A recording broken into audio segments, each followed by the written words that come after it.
Dios me los bendiga, Dios me los guarde, mis amados hermanos.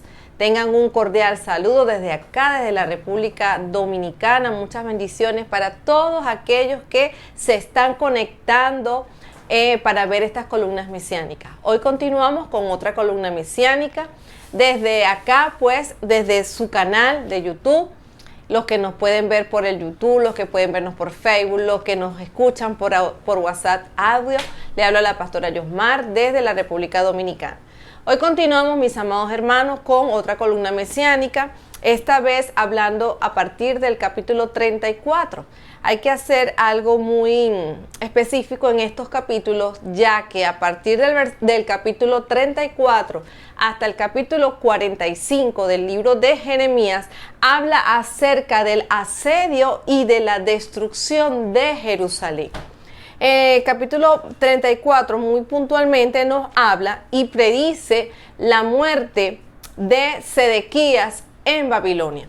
Cabe destacar siempre, cada vez que hablamos de este rey, de este famoso rey, hablamos de que Sedequías fue el último rey de Israel, gloria a Jesús, de Judá, allí, el hombre al cual le degollan los hijos y luego le sacaron los ojos, se lo llevaron cautivo a Babilonia. Entonces el capítulo 34 básicamente nos habla acerca de la profecía en contra de Sedequías. Nos habla también de la muerte, o nos profetiza, Jeremías le profetiza a Sedequías la manera en la que él iba a morir. También eso lo podemos ver desde el versículo 1 hasta el 7, a partir del versículo 8 hasta el 22, vemos que también Jeremías reprende allí o reprueba a los judíos que obligaban a sus hermanos pobres a retornar a la esclavitud ilícita. Cabe destacar que para la cultura judía, el tiempo de esclavitud promedio o la que estaba aceptada era de 7 años. Y cuando hablamos de este tiempo, pues tenemos que hacer referencia a cuando allá Jacob, ¿verdad?, trabaja en la casa del suegro allá por Raquel y trabaja 7 años por Raquel, pero su suegro no le dio a Raquel, sino que le dio a Lea por esposa. ¿Qué sucede con Jacob? Que Jacob, para poder tener a Raquel, que era la menor, porque también la cultura decía que no podía casarse la menor de las hijas, sino la mayor, o sea, a partir de la mayor era que se daban en casamiento. Entonces, por lo tanto, Jacob, aunque estaba enamorado de Raquel, no podía llegar al casamiento hasta no desposar primeramente a Lea, la mayor, su hermana.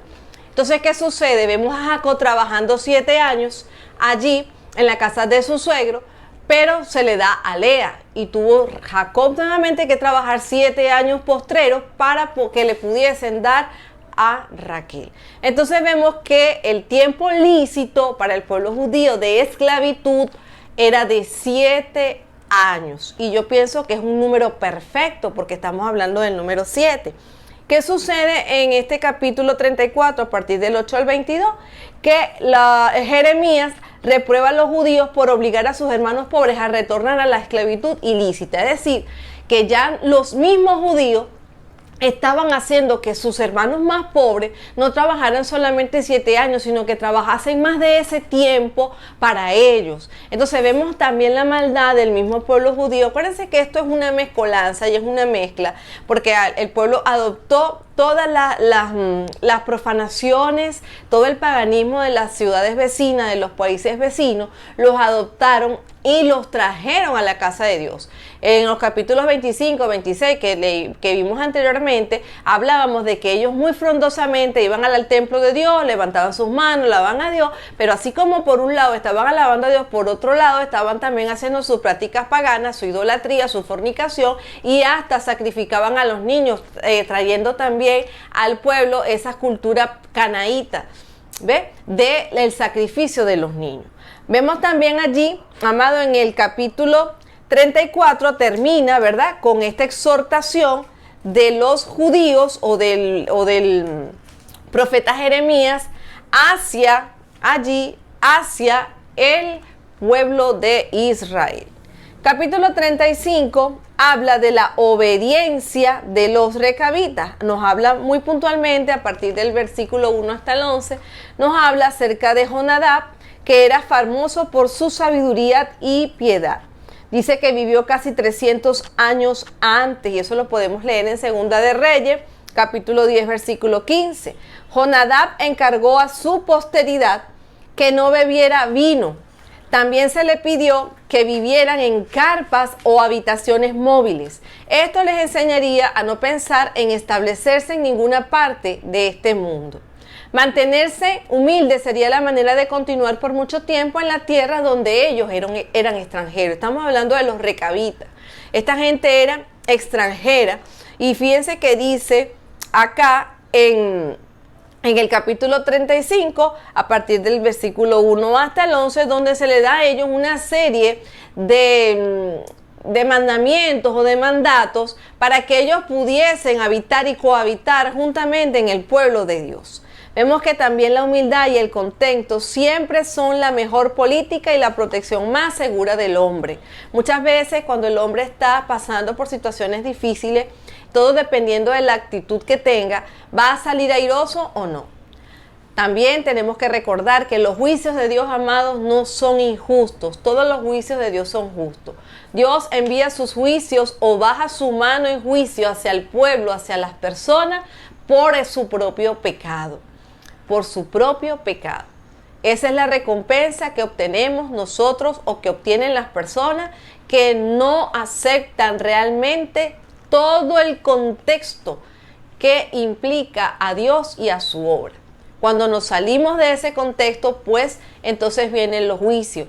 Pero muchas veces, y como lo explicaba el pastor Luis en las columnas mesiánicas anteriores, de que muchas veces, dependiendo de la paciencia, de la humildad que se tenga y de la actitud que se tenga en medio del proceso, pues Dios, amado, Dios te saca rápidamente o te saca muy posterior a la posteridad. Es decir, si tu proceso era para que durara un mes, y dependiendo de tu actitud, como tú lo tomes, pues puede durar hasta un año. Vemos el ejemplo del pueblo de Israel cuando fue sacado de Egipto, que era para que llegara en días. Y el Señor, debido a la dureza de su corazón y a la actitud del corazón, el Señor los hizo pasar 40 años en el desierto. Entonces, tú quieres salir del desierto rápidamente, hermano, tienes que tener una actitud humilde, una actitud y un corazón arrepentido por tus malos caminos. Así trabaja el Señor. Además, para que no se metieran en placeres ilegales, tenían que negarse hasta los deleites lícitos. Es decir, esta fue la cantidad de mandatos que Jeremías le da a los recabitas por parte de Dios, de que a pesar de que los placeres que estaban lícitamente avalados por Dios, también se abstuvieran de ellos. ¿Para qué, amados? Para que se pudieran mantenerse dentro de la caja, o como decirlo, dentro de las 4 paredes en las que Dios los estaba llevando para salvaguardar sus vidas. Vemos también que la desobediencia de los judíos para con el Señor, eso lo podemos ver también a partir del versículo 12 hasta el 19 del mismo capítulo 35. Vemos que la prueba de la constancia de los recabitas era una señal. Hizo más marcada la desobediencia de los judíos para con Dios. Los recabitas, que eran personas que no eran del pueblo, fueron más obedientes y le dieron señal a los judíos, a los mismos pueblos de Dios, que de una señal de obediencia que ellos no tenían. Entonces vemos aquí también, amado, que una señal de que muchas veces para nosotros, el pueblo cristiano, muchas veces un inconverso puede ser hasta más obediente que un cristiano. ¿Por qué puedo decir yo esto? Porque si lo vivió el mismo pueblo, los recabitas no eran parte del pueblo de Dios. Cuando nos vamos también, que Dios allá con Pablo, con Pedro, allí le es predicado el evangelio a los gentiles. Vemos también, amados, que esto se cumple, porque los recabitas no eran pueblo de Dios, los gentiles no éramos pueblo de Dios, no éramos parte, pero a Dios le plació insertarnos dentro de su pueblo para que nosotros también, y la salvación pudiese alcanzarnos a nosotros también. Entonces, La obediencia siempre tiene que estar en el pueblo del Señor. Siempre tenemos que estar pendientes, mis amados hermanos, de que dependiendo de la actitud que se tenga en el proceso, pues Dios siempre está y estará siempre en el proceso con cada uno de nosotros. Pero la actitud tuya, la actitud mía hará del proceso una bendición o una maldición. Vemos también que no se habla del cumplimiento de esta promesa, ¿verdad? La promesa de que la misericordia se promete a los recabitas, se le promete, pero no se ve el cumplimiento de esta promesa en este capítulo, ¿verdad? Pero indudablemente aconteció, es un hecho que aconteció, es algo que Jeremías pues lo vivió. Y los viajeros dicen que los recabitas pueden ser hallados como pueblo separado hasta la fecha. Sigamos los consejos de nuestros antepasados piadosos y hallaremos bien al hacerlo. Es decir, ¿cuáles son los consejos de nuestros antepasados? La obediencia, la humildad, la rectitud, cumplir con los mandamientos de Dios. La ley de Moisés era principal, era lo primordial para el pueblo de Dios. Mas, sin embargo, pues ellos siempre se hacían la vista gorda. Le dieron más soltura a sus placeres, le dieron más cuerda a lo que veían de otras naciones que a su propio Dios. Abandonaron al Dios verdadero para ir tras dioses paganos, dioses ajenos. Así terminamos el capítulo 35, entramos en el capítulo 36, donde el rey quema el rollo. Eso lo vemos en el capítulo 36. Entonces vemos que allí Baruch tiene que escribir las profecías de Jeremías. Fíjense que a partir del versículo 1 hasta el versículo 8 nos habla de este acontecimiento. Las escrituras se hicieron por voluntad divina. La sabiduría divina la dirigió como un medio apropiado. Si fallaba, la casa de Judá tendría aún menos excusa. Porque Dios permite la escritura, mis amados, de su libro, o la escritura en este caso, ¿verdad? Porque en la época de Jeremías no existía la Biblia como nosotros la tenemos compilada, pero sí habían escritos de varios profetas y estaba la ley de Moisés que estaba escrita en tablas. De hecho, la promesa que Dios le da al pueblo de Israel a través de Jeremías es que ya la ley de Moisés no iba a estar más escrita en tablas de piedra, sino que él las escribiría en los corazones de su pueblo. ¿Para qué, amado? Para que no fuese algo solamente subjetivo allí, que ellos lo vieran, ahí está la ley de Moisés, muy bien, no, sino que estuviera algo más interno, en el corazón del hombre. Por eso es que Dios se toma la molestia y le dice a Jeremías, dile a ellos que ya no escribiré más la tabla de mi ley, la tabla de mis leyes en tablas de piedra, sino que las voy a escribir en cada uno de los corazones de mi pueblo. Entonces vemos que el Señor declara a los pecadores el mal que se propone hacer contra ellos para que puedan oír, temer y volverse de sus malos caminos. Cuando alguien hace uso de las advertencias de Dios dependiendo de su misericordia prometida, entonces, mis amados, hallará listo el Señor para perdonar sus pecados. Es decir, si nosotros allí hacemos uso de las advertencias que Dios nos da, vamos a hacer uso de la misericordia de Dios, porque eso es lo que Dios quiere. Dios quiere que todos procedamos al arrepentimiento, que ninguno se pierda. Esa es su voluntad y ha sido su voluntad desde el principio de la creación del mundo hasta que este mundo ya no esté más. La palabra de Dios dice que todo pasará, pero que su palabra no pasará. Es decir, que su palabra es eterna. Lo dijo el Dios Todopoderoso y se ha de cumplir. Vemos también allí que a partir del versículo 9 hasta el 19, los príncipes allí aconsejan a Jeremías a esconderse.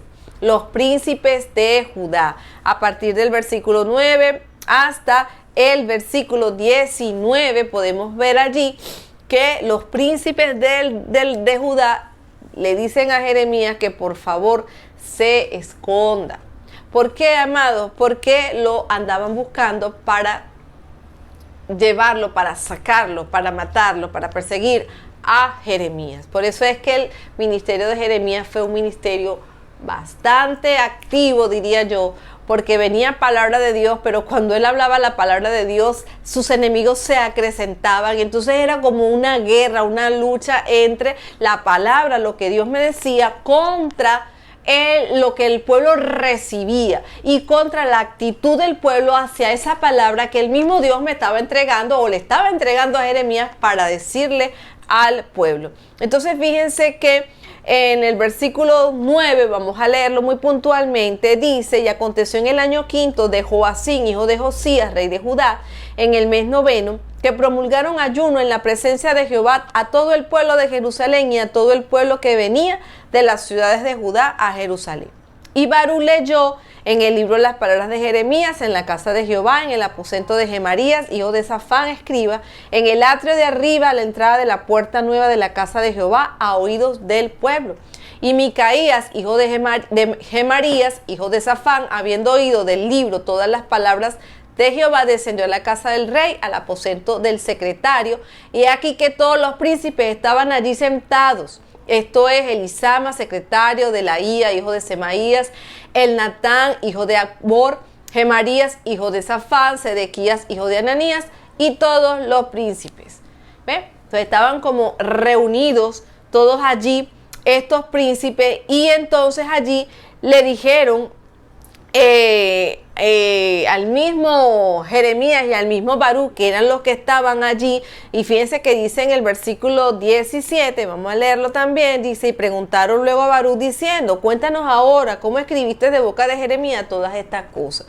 ¿Ve? Y Baruch le dijo: él me dictaba de su boca todas estas palabras y yo escribía con tinta en el libro. Entonces dijeron los príncipes a Baruch: ve y escóndete, tú y Jeremías, y nadie sepa dónde estás. Es decir, amado, que ciertamente en el gobierno o los gobernantes, porque estamos hablando de los príncipes, es decir, que tenían que ver con el gobierno del pueblo, vemos que estos príncipes se reunieron, ¿ves?